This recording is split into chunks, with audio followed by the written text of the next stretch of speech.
Her whole life was baking. She raised her children in that shtetl, and when Zayda left, she had to support them. What do you think she did?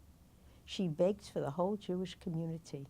She made the koiliches. She made the, oh, there's a Yiddish word, I've forgotten it.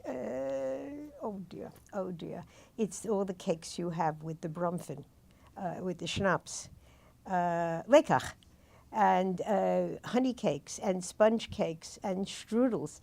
And by her, the cake was under the bed, and over the bed, and on top of the chifforobe, and on the dresser when you came before a holiday. And she had to give out to everybody a plate of this and a plate of that.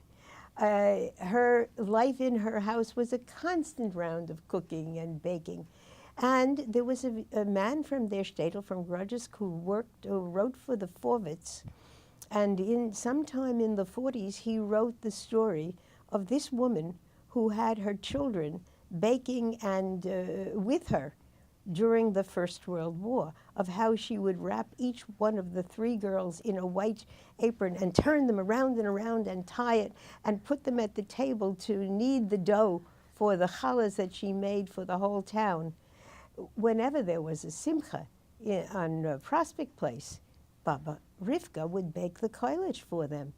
Of course, with the great big raisins, the great big golden pitted raisins, with braid over the top and braid. Oh, she was such a baker. Baba made honey cake for Rosh Hashanah. She made honey cake.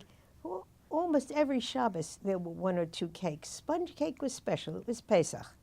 Honey cake was almost all the time, I think, because it stayed quite well.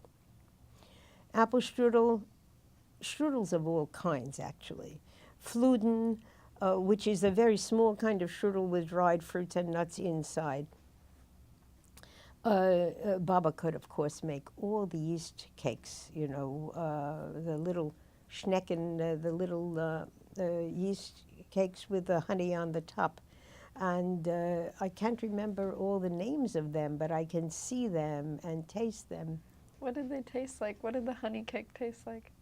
Dense, dark, a little bit of walnut here and there, the dark raisin. She used the golden raisin, the big golden raisin, sultana, kind of a very big one for the challah, that never appeared in any other cake that I remember. And the golden raisin in the fluden, the dried, the golden. But in the apple strudel, she preferred to use the pale golden raisin also, but the dark one was in the honey cake. Oh, it was very good.